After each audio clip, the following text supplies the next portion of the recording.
Indonesia memiliki sejarah yang kompleks, termasuk dalam hal kejahatan, termasuk pembunuhan sadis. Berikut adalah beberapa contoh peristiwa pembunuhan sadis yang mencatat sejarah di Indonesia.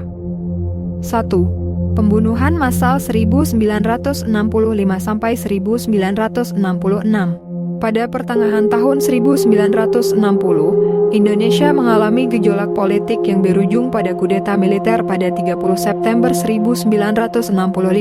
Sejumlah perwira angkatan bersenjata tewas dalam kudeta ini, dan pemerintah menuduh Partai Komunis Indonesia, PKI sebagai dalangnya. Pasca kudeta, terjadi pembantaian besar-besaran terhadap anggota PKI dan simpatisannya. Militer dan kelompok paramiliter melibatkan masyarakat sipil dalam aksi pembunuhan massal, penyiksaan, dan penghilangan paksa. Jumlah korban yang tewas masih menjadi kontroversi, dengan perkiraan mencapai jutaan orang. 2. Kasus Munir. Munir Said Talib, seorang aktivis hak asasi manusia, ditemukan tewas dalam penerbangan ke Belanda pada 7 September 2004.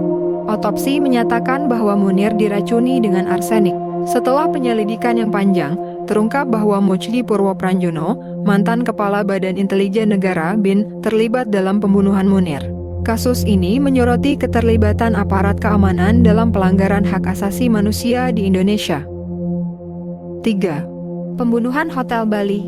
Pada 12 Oktober 2002, bom meledak di 2 lokasi di Kuta Bali, yang dikenal sebagai pusat pariwisata. Serangan ini menewaskan lebih dari 200 orang dan melukai ratusan lainnya. Kelompok teroris Jemaah Islamiyah yang terkait dengan Al-Qaeda diketahui menjadi pelaku serangan ini. Serangan ini menyebabkan perubahan signifikan dalam pendekatan keamanan di Indonesia dan meningkatkan kerjasama internasional dalam penanggulangan terorisme. 4. Pembunuhan Wayan Mirna Salihin. Pada Januari 2016, Wayan Mirna Salihin meninggal setelah minum kopi di sebuah kafe di Jakarta. Autopsi mengungkapkan bahwa Mirna diracuni dengan cyanida.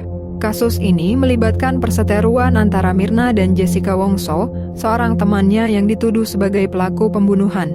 Persidangan dan penyelidikan menyita perhatian publik karena keunikan dan kompleksitasnya.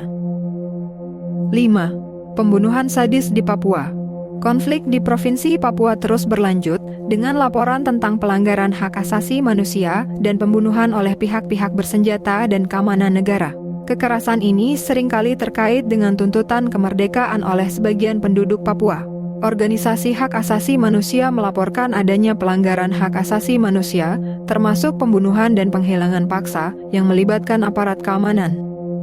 Penting untuk terus memantau perkembangan kasus-kasus ini dan memastikan bahwa pelanggaran hak asasi manusia ditangani dengan adil dan transparan. Sejarah kejahatan di Indonesia juga mencerminkan perjalanan panjang menuju perdamaian, keadilan, dan hak asasi manusia.